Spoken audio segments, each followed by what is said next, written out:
Leah Rosen and the Secret Scroll.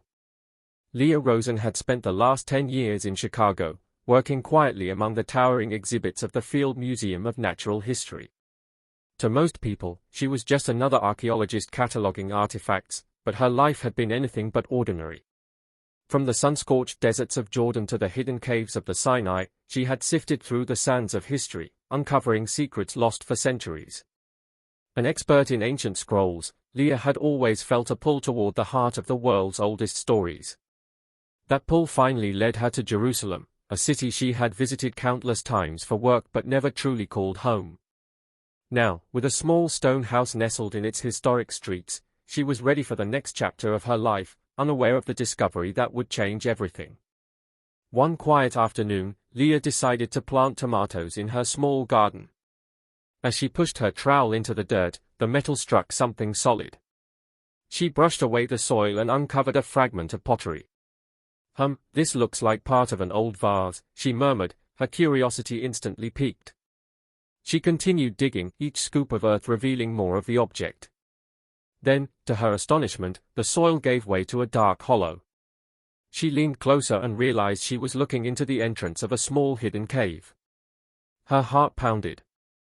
This is too big for me to handle alone," she whispered.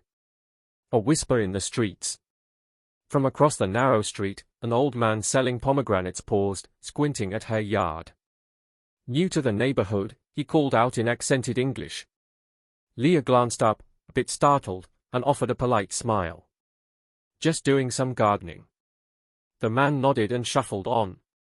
Moments later, he ducked into a nearby shop where a group of antique dealers lingered over old coins and pottery shards. He whispered in Hebrew, gesturing toward Leah's house.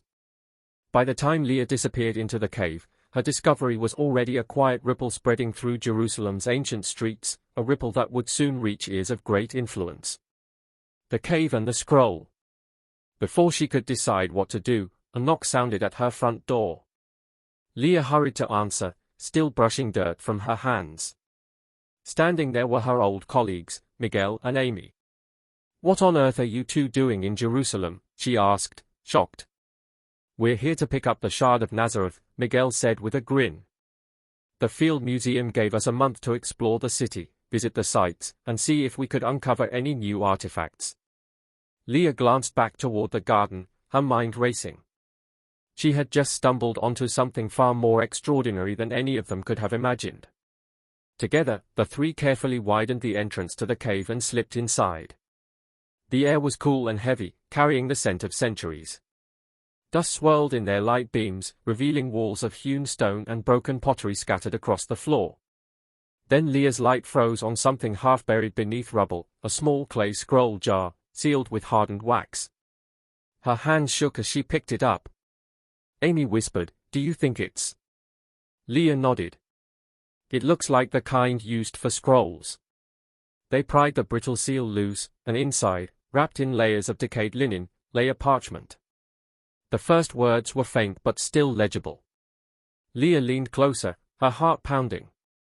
Her colleagues held their breath as she brushed off the dust. Amy whispered, "Can you read it?"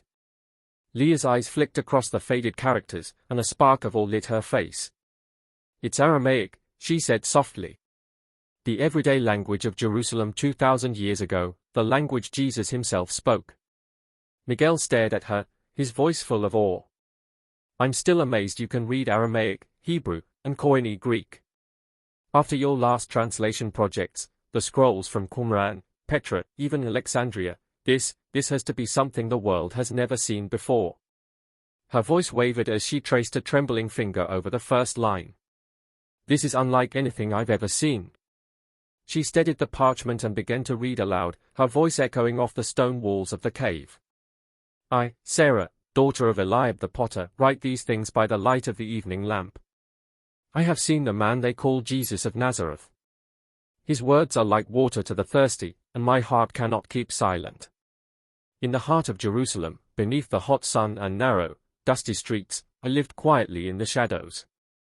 I was the daughter of a simple potter, a woman of little consequence to the world, yet my heart burned with a purpose I could not explain. From the day I first heard the whispers of a man named Jesus of Nazareth, something stirred deep within me.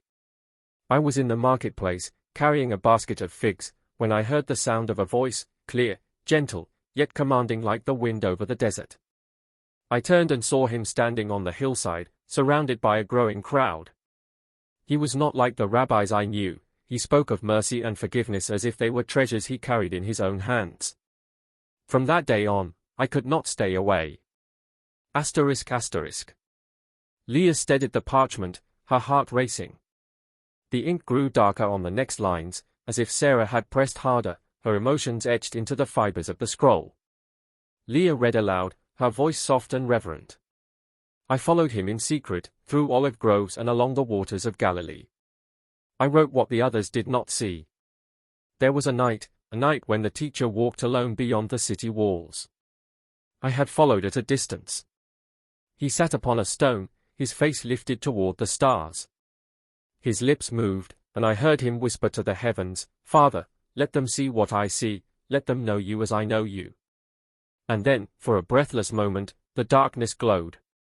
A light not of this earth surrounded him, and I fell to my knees. When he rose and looked to where I knelt, he smiled, not in surprise, but as though he had known I was there all along.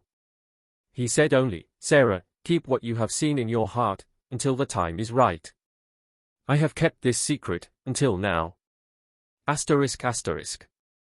The cave seemed to shrink around Leah as the weight of the revelation settled in. This wasn't just history. It was a hidden gospel, a testimony no one in the modern world had ever heard.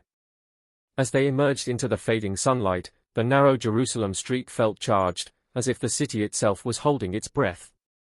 Leah glanced around instinctively. Tourists bustled past, and shopkeepers called out in Hebrew and Arabic, but a gnawing feeling told her the discovery had already attracted the attention of powerful institutions. Miguel noticed her unease. "You think people know?" Leah nodded slowly. "This isn't just another artifact. Sarah's words could change how the world sees history and faith." From across the street, an older man in a sharp suit detached himself from a group of tourists and approached them with calm authority. "Miss Rosen," he said smoothly, "I am Father Matteo, from the Vatican's Department of Historical Studies. We've been closely following recent archaeological finds in Jerusalem. The discovery you've made is significant."